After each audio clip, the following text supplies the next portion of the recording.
Hi guys, thanks for tuning to the episode of the Nick Egan Times.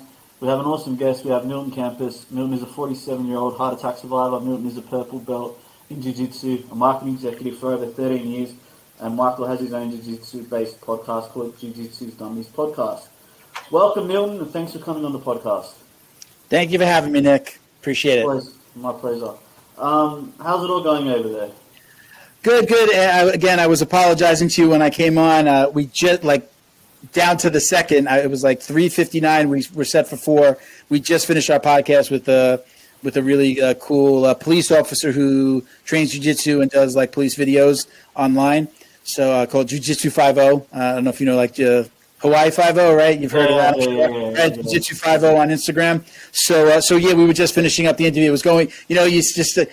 We usually keep them around an hour and a half, and it just kept on going and was flowing. It was perfect. So love those episodes that happen like that. So apologize for being a few minutes late, but just getting off of my own podcast and joining you here today. Well, that's cool, and I understand that. How's COVID impacted your life so far over there since it's happened, and how's it all going with that?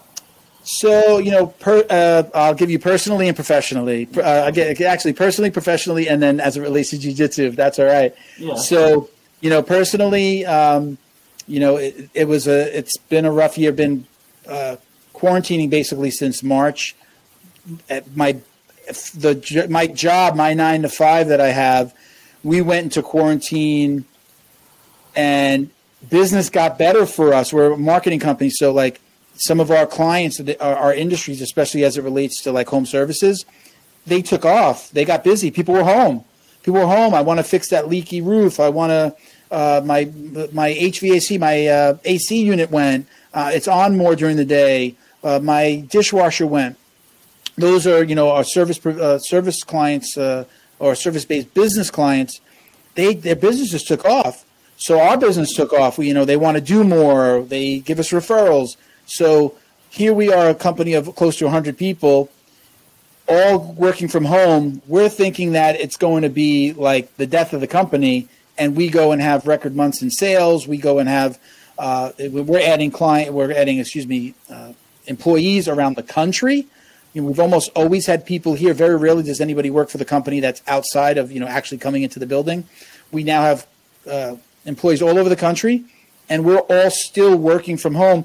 We basically initiated our hurricane protocol, being in Florida. In the U.S. and Florida, we always know that a hurricane could come, and what are we going to do? Well, we have to work from home, internet backups, servers, things like that. So we just flipped that switch, and we just wound up staying home this time. So we've been home for nearly a year. So business-wise, business got better. Personally, I've worked from home for years on years before, so this is kind of normal for me. I like it. For jiu-jitsu itself, I actually, the day before I was going into quarantine for work, not going into the office anymore on a Monday, the Sunday before, I actually had an MCL and ACL injury training jiu-jitsu. So I couldn't train jiu-jitsu anyway. So I was going into quarantine. Here I am on the couch, knee up, ice on it. And, I couldn't train anyway. So that's a big part of my life. So that was hard to do. But I just was working from home, and I was forced into not training jiu-jitsu. Jiu-jitsu is a very intimate sport. We're touching, we're sweating on each other. It's the ground part of what people see in the UFC, right? The grappling. Yeah. So it was really, really difficult to not do it. But at the same time, it was kind of good that I got forced into not training, because I would have trained through the pandemic. I'm training now that I'm healed up. Florida is one of the more lax states. They don't have a set mask mandate. Even though businesses suggest it, they don't have a mandate. So jiu-jitsu studios, they threw up some tint on their front windows, and they've been rolling throughout the entire pandemic. It's not a good thing, but that's the kind of the world that we live in right now. Yeah, cool. That's great insights. Yeah. Thanks for sharing that. All right, let's just jump straight into it for the listeners. Who is Milton Campis? So, that answer has changed a lot over just the last couple of years. I am a, marketing exec by day. I'm a husband, I'm a father. But, jiu-jitsu is a huge part of my world now. I've had a T-shirt website. evolved into, doing the podcast.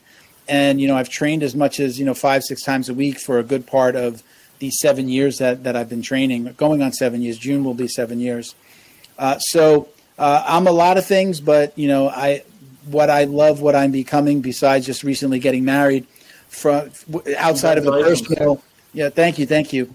I am, I'm a jiu-jitsu practitioner. I love, it's not like this greedy thing that I just do for myself. I love talking about jiu-jitsu. I started a foundation awarding jiu-jitsu scholarships to kids, first responders, veterans.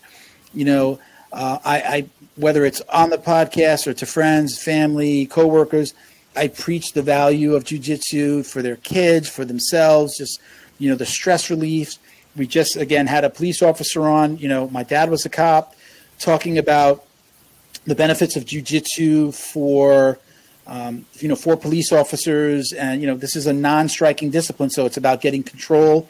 If you see the logo right here above my head off to the side, We Defy, we're an ambassador. The show is an ambassador for the We Defy Foundation, which awards jiu-jitsu scholarships to wounded combat veterans.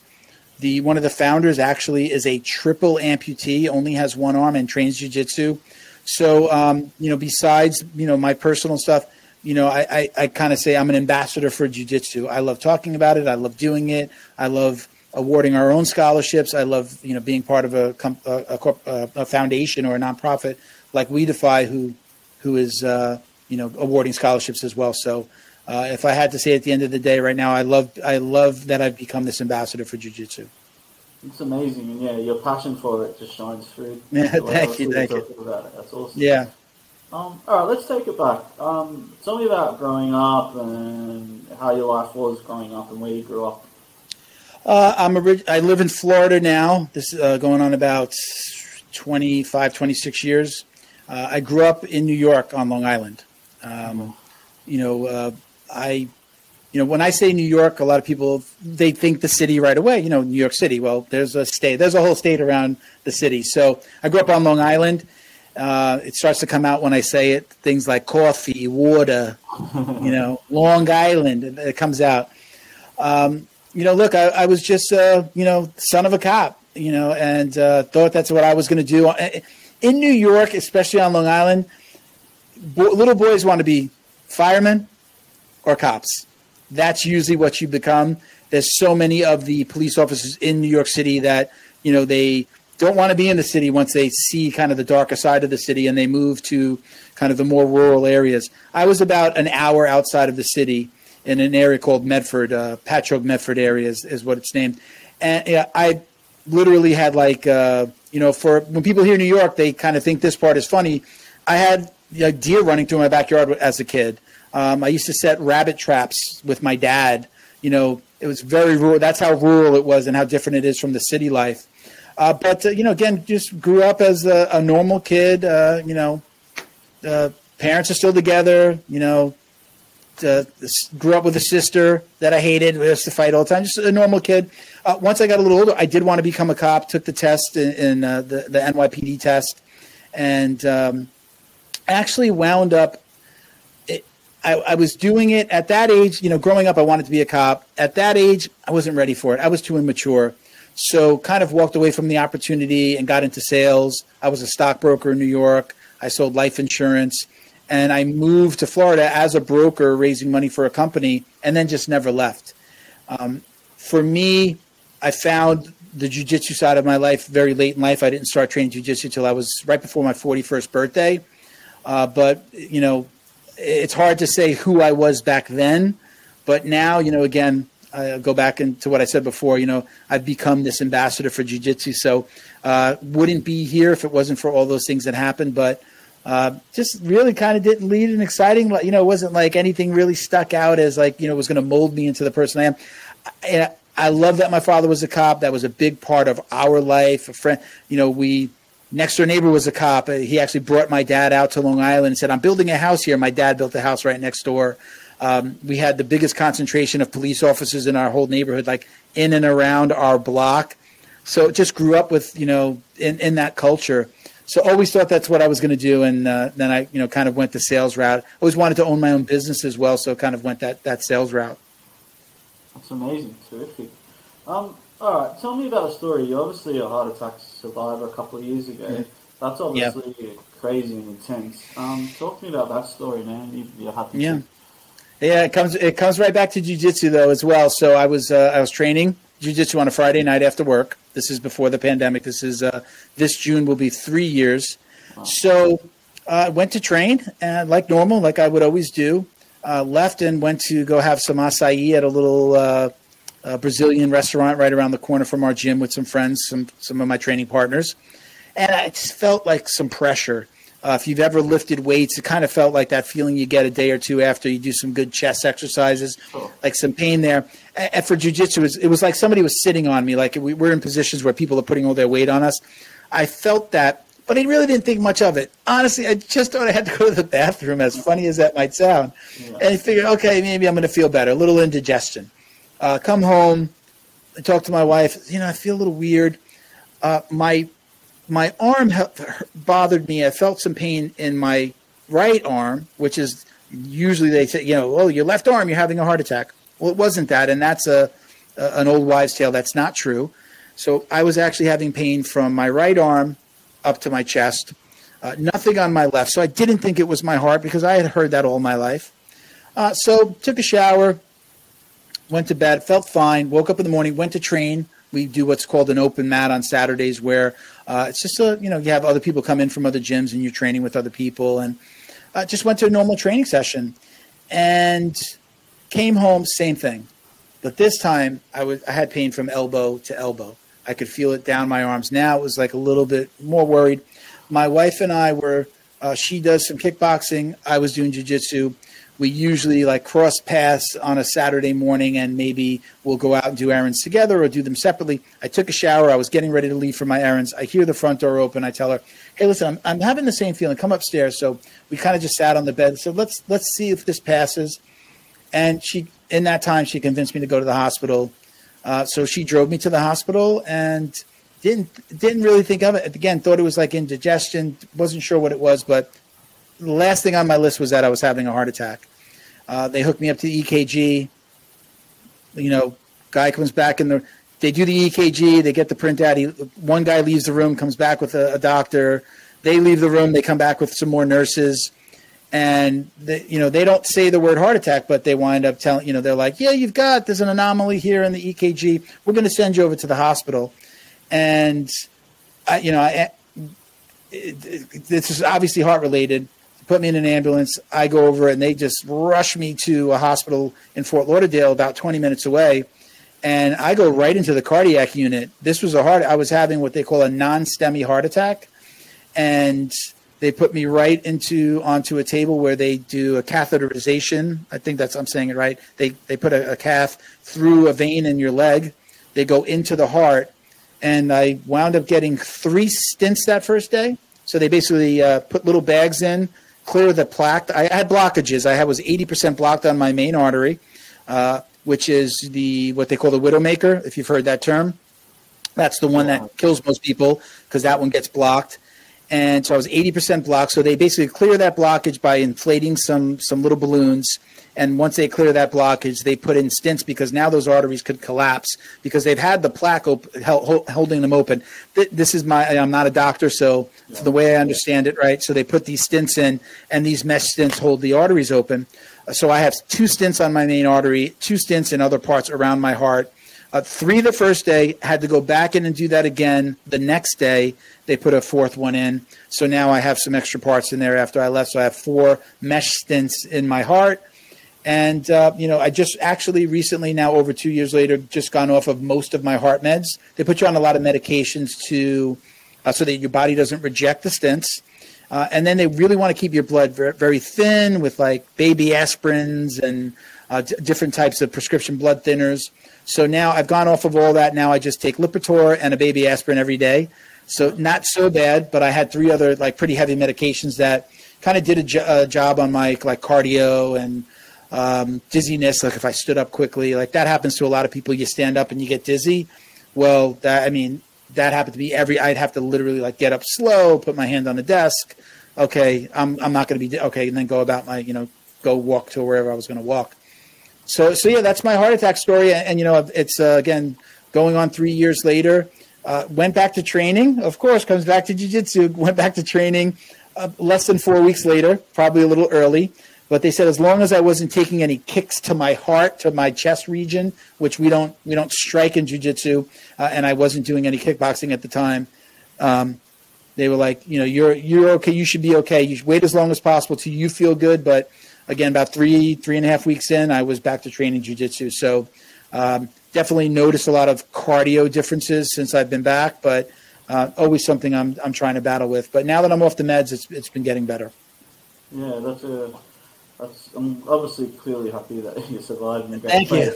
You wouldn't have a guest today. You'd be talking to a blank screen. Exactly. How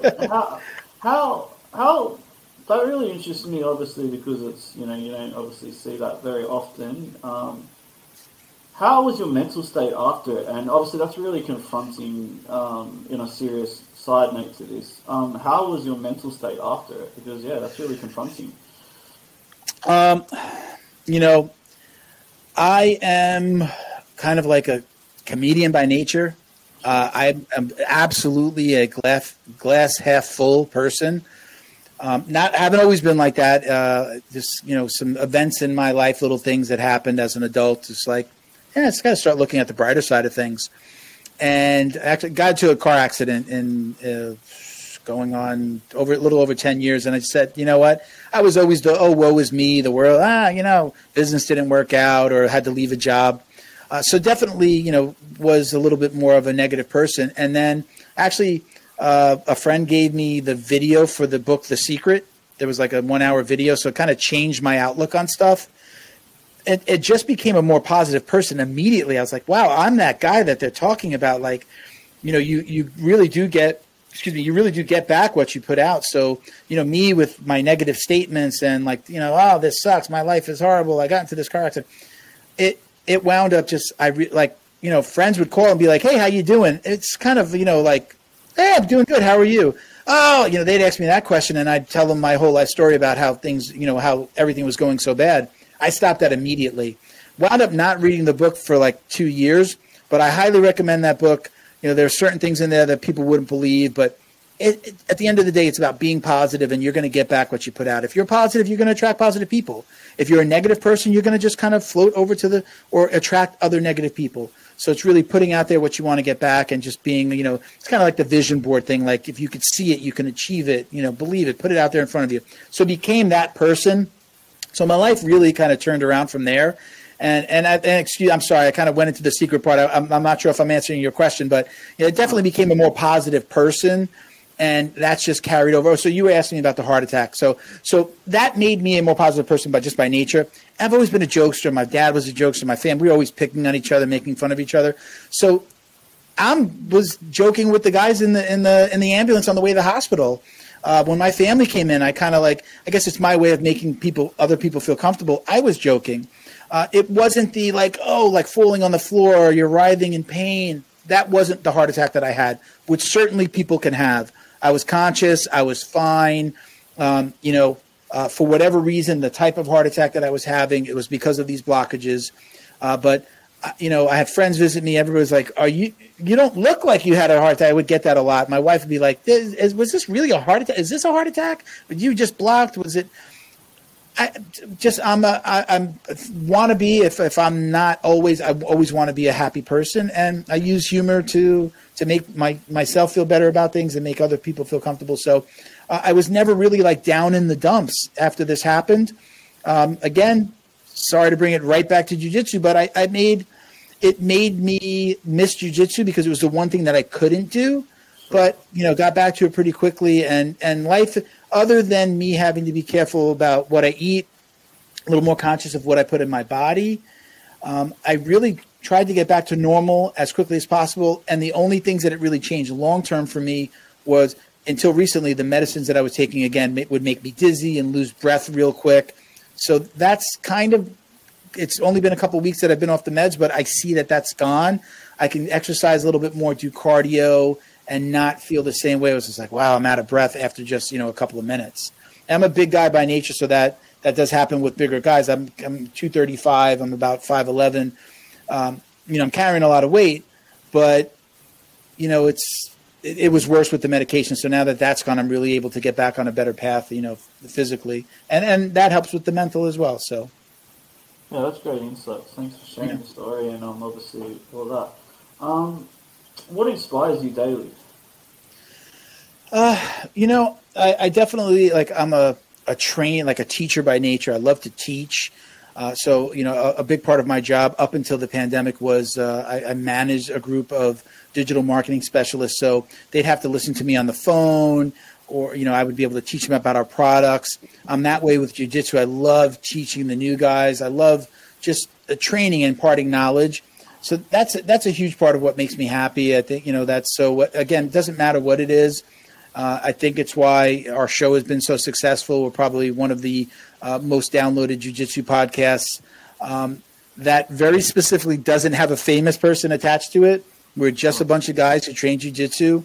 So I think we're doing better numbers than even some of those famous guys. But it's our passion, it's our positivity. It's kind of our just kind of go with the flow feeling that we all have. Most of the guys that I train with, our personalities are different, but we all at the end of the day are very positive and driven. Jiu-jitsu helps with that. We're business owners, we're family men. But one thing that I could say among, my co-host on today's show, who's a friend, just recently opened his own gym. We're very driven, and I think a lot of that does come from what jiu-jitsu teaches us, the adversity of being in a very precarious position. Somebody maybe has a choke or an arm, and having to use your mind, not just the physical strength to get out of something. Okay, well, if I can grab his foot, it'll make him release this arm, or vice versa. So a lot of that comes full circle with jiu-jitsu and what it's taught me, but. Again, at the end of the day, it's a lot easier to be positive than it is. It takes a lot more energy to be negative than it does to be positive, and that's just the way that I live my life. Cool. Have you done much traveling internationally or domestically? No, I hate to include cruises. We go on at least one family cruise every year. Pretty much since I've been with my wife, we try to do something. We actually got married on a cruise. That's how much we love it. So, a little bit older, wasn't worried about, never married before, but wasn't worried about having the old, the church type of wedding. We were both, hey, let's invite our closest friends and family who also all love to go on cruises. And we did it that way. So my international traveling has been more of that. I hope that that changes. My wife definitely wants to go to Europe, and I'd love to do a little traveling and bring my gi with me and do some training, internationally. But my international traveling has been more of that. But you know what that is if you've ever been on a cruise or know about them. You're in port for a couple of hours and you leave. Growing up, my family almost always went. My parents are from Puerto Rico. We almost every year went either in the summer or for Christmas. So a lot of my traveling growing up was almost every year we were going to Puerto Rico for 3 weeks to a month sometimes. We went for very long stints, and we'd spend a lot of time with our family and traveling around Puerto Rico. So that's really the extent of my travels. Although jiu-jitsu is really big in Australia. Yeah. You got some big names that have come out of Australia, and there are a lot of guys that train with people here that have moved to the U.S. to train. So it's definitely kind of one of those places on my wish list that I want to travel to. Yeah, we always welcome, and we'll hook up when you come down. Thank you. What other hobbies and passions do you have aside from jiu-jitsu and UFC? What are the other things you like to do in your downtime? Really, the podcasting has become something that's been really fun. It's I've got a 9 to 5 in the marketing world, which has helped with the Jiu Jitsu podcast, me marketing my own podcast. But I'm finding this really fun to come on other people's podcasts. Yeah. Sometimes they're brand new. Sometimes they're more established. I don't care. I'm loving this part of it. So this is becoming a hobby, especially because really trying not to leave the house too much because, we're still in the midst of this pandemic. So this has taken the place of, kind of going out to the movies or going to restaurants. We still try to do that. We're trying to get back to a little bit more of a normal pace. but this has been real fun. I love learning what tools people are using. Again, I love talking about jiu-jitsu. I think I've made that obvious. So I love talking about jiu-jitsu. So it's fun for me to not have to worry so much about the technical side, because the podcast we just did now, that goes into post-production. We add graphics. We have logos that roll out and show the person's name. We put a lot into this production value because we always knew we wanted it to be kind of not just a jiu-jitsu podcast, but a show on YouTube. And that's where we're having a lot of success. So this is the new hobby right here. I lucky enough to get onto a few websites like the one where you found me. I'm on 3 different ones, and I'm always getting some really nice interview requests. So this has kind of become the new hobby on the weekends, at least. I try to do one. If I'm doing one podcast on the weekend, I try to do one guest spot.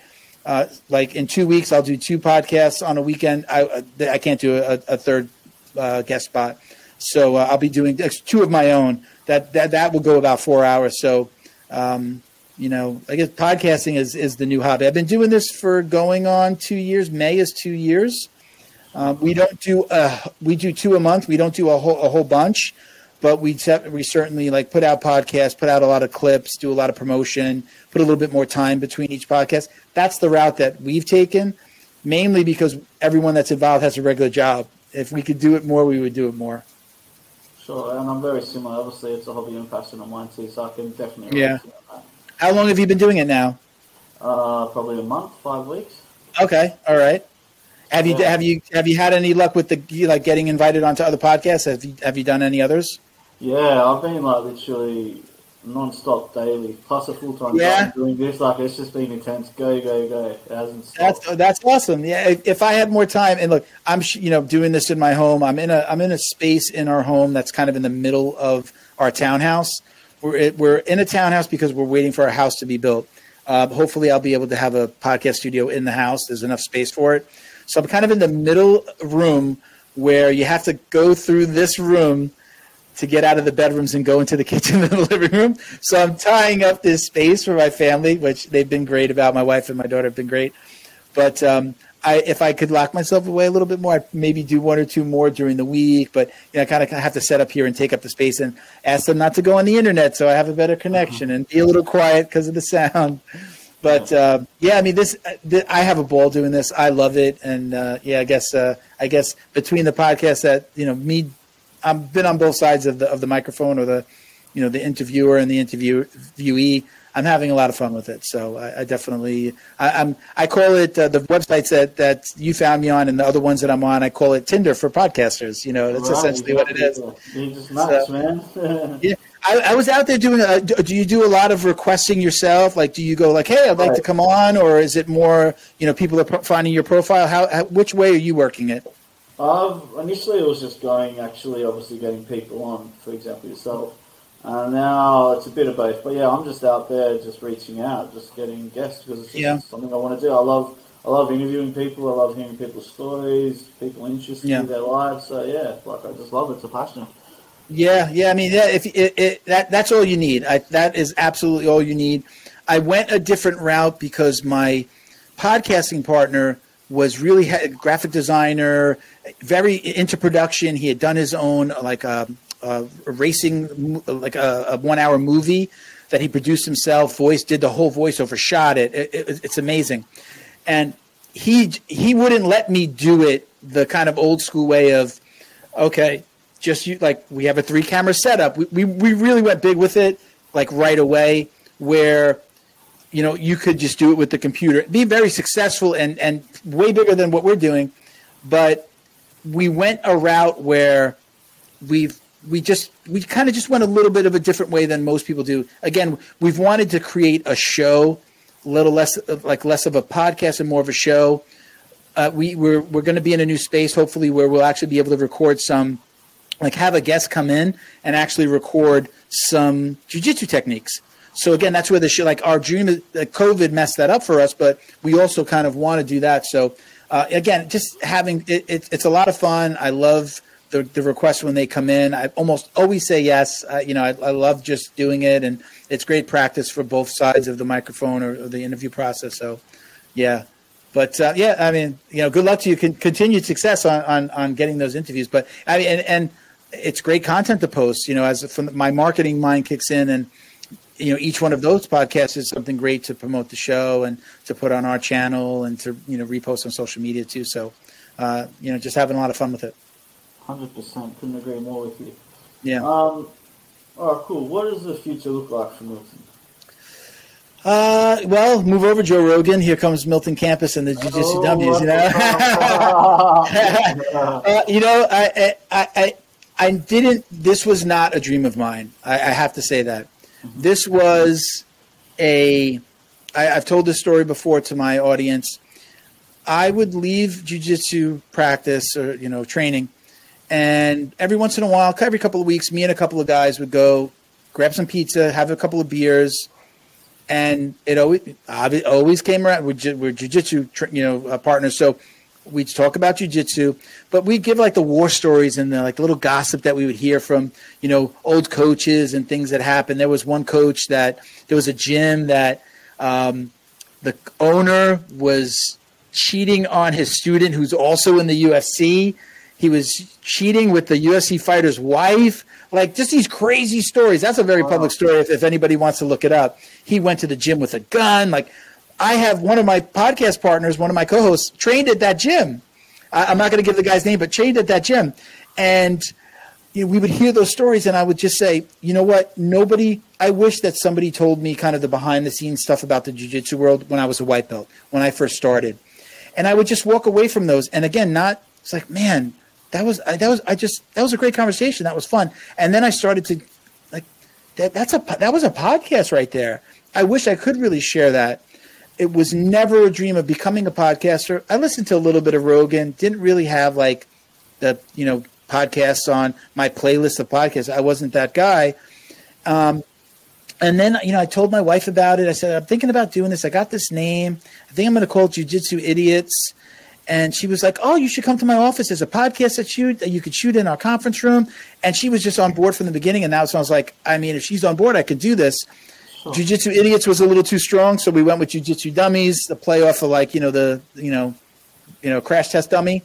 And the rest is history, So the future for me is being a bigger podcaster. I wouldn't mind. I love my job. I love what I do. But I call this my retirement program. I would hope to build this over the next few years to a place where, I could maybe retire and do this full time. The marketing side helps me understand how to get sponsors, which we've done. This is one of my guys right here, Flow and Roll. Some of the other guys are on my backdrop up here. But, the mixing kind of my love of jiu-jitsu and the marketing world has helped us make it successful and actually, make some money from it as well, or at least cover our costs, so I'm not really putting a lot out of pocket. We run ads on Google. We do, contests and give stuff away from our podcast shop. So, we are investing something into it. And I would suggest anybody out there to do that. A little boosting on Instagram doesn't hurt. Build your Facebook following. You can, do little ads and post for likes. But we did all that stuff because I do that in my day job. I coach other businesses on how to do that for themselves. So that's what's made it successful. And at the end of the day, I would love for this to get bigger and for me to be able to do this full time. And why not do it for yourself too? So yeah, why not? Exactly. Yeah, so, absolutely. Man. Yeah, man. Actually, one other question. With all the changes that have happened in the United States, where do you see the future of the USA, just generally speaking? More specifically as it relates to COVID, or just kind of the craziness with our freaking elections and Trump and all this craziness? Everything. The whole if my producer was here, I wouldn't be able to say this with him. He's packed up and he's gone. We're definitely on two opposite sides of the political spectrum. I'm definitely consider myself a Democrat, more progressive. He was a Trump supporter. So we have a rule on our podcast. At least my personal rule is no religion, no politics, because it's too divisive. It's very divisive. He and I, as good of friends as we are, we think completely different about the politics side of the thing. So we have an agreement, and actually it was He thought Trump wasn't going to leave office. He thought Biden was like everything was going to go Biden's to Trump's way. And I said, if Biden gets inaugurated, we don't talk about it anymore. I don't want to talk about politics with you because I feel like we get it's a little too divisive. They're talking about two friends. So, what I've noticed here is when I wake up in the morning, and I've had this conversation with other people away from the podcast, we don't wake up in the morning anymore going, let me turn on the news just to see what Trump has said or what trouble he's gotten us into today. It is such a relief to not see that. On the other side of the spectrum, though, I have a lot of conversations with people, and this is what I say. At the end of the day, although the one thing that Trump did that personally affected me in my household was that his tax policy put more money into our checks, which is still going to change. It was meant to kind of like go away slowly. But we got more money in our paychecks. We were taxed less. We got more money in pay. Other than that, if I never turned on the news, there's nothing that he did that would have really affected me personally in my home. People that don't follow politics are like, I don't follow this stuff. They're the same when Obama was in office. They lived the same life when Trump was around. Again, maybe had a couple more bucks in their pocket. And the same thing now. Biden's in office. If you didn't watch the news and you didn't pay attention to a lot of stuff, you wouldn't necessarily feel so affected by it. I definitely am somebody who watches the news. When I'm working, I usually have CNN on in the background. I had to get away from that in the Trump years a little bit because it was a little bit like, oh, my God, what is this guy doing? But other than, this year was different because then we had COVID relief packages and money that was coming to us. So that I don't consider that a Trump thing. It would have been anybody that was in office would have had to do that for us. Other than those things like money, he really hasn't affected us. The world saw this craziness. And yes, there are certain things he did that the climate, the Paris Climate Agreement, the Iran nuclear deal, like coming out of things like that were a little scary if you watch the news. If you didn't watch the news, we were out. 4 years later, we're back in. What changed between now and then in your personal life? Nothing, unless you would have if you would have watched the news, you'd been scared every day about it. But, in the day-to-day, it didn't really make it. So my point basically is, like, it looks crazy if you watch the news, but the average Joe, the average American that doesn't pay attention to this, just lived their life, and it's been a normal 4 years.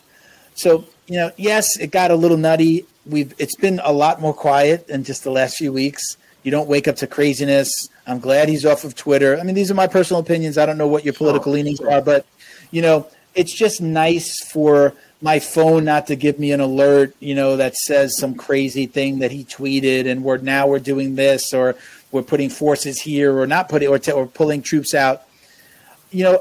As an American, I feel like, the future looks a lot brighter than it did just a month ago. But again, not a lot has changed in the daily lives of most people. The pandemic definitely if we didn't have the pandemic, that would be even more so. That statement would be even more true. Right now, as it relates to the pandemic, hope for the vaccine. We've picked up on our vaccine. I'm not sure what it's like in Australia, but we've definitely picked up on the vaccine distribution and actual shots in arms. The NFL after the Super Bowl that's happening here this week, the National Football League. After that, all of the stadiums have now donated their space to vaccine distribution. So every single stadium will be a mass distribution center. So, wow.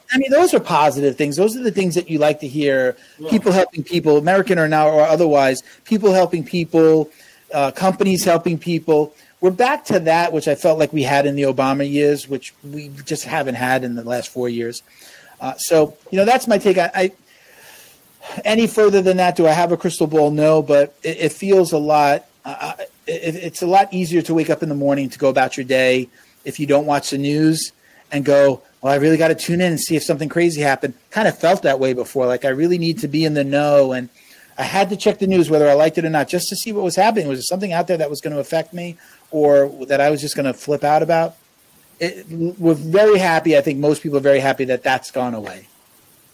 Cool. That's great insights, and thank you for sharing your opinion, man. Yeah, that's awesome. Yeah. It's amazing. Milton, thanks for coming on my podcast. I appreciate it. No, thank you for having me, man. Anytime.